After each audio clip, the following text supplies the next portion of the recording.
Iniwan siyang babaeng mahal niya. Dahil lang mahirap siya.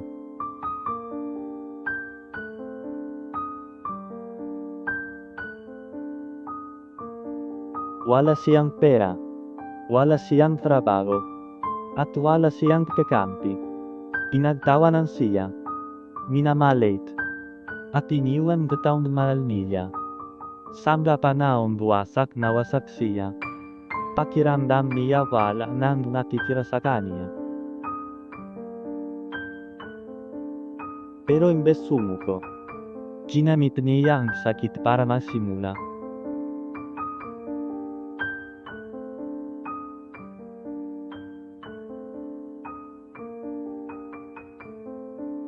Araw-gabi siyang natrabaho. Kahit mahirap, kahit walang kasiguraduhan, kahit walang naniniwala sa kanya. Hindi siya tumigil. Hindi siya sumuko.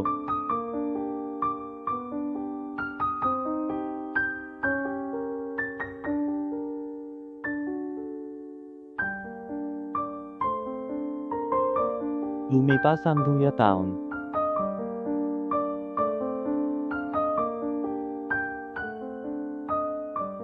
Pagkalipas ng 5 taon, hindi na siya yung dating mahirap. Hindi na siya yung dating minamalit. Isa na siyang successful businessman. May sarili ng kotse. May sariling negosyo. At may buhay na hindi niya inakailang mararating niya.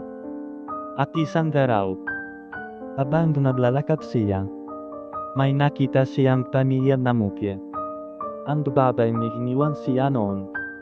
Pero ngayon, hindi na siya yung lalaking umiyak noon.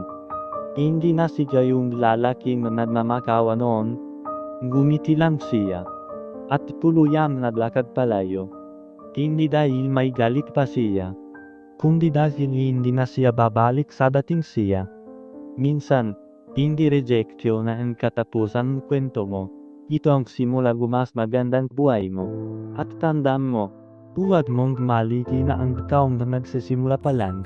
Hindi mo alam. Balang araw, mas mataas pa siya sa'yo.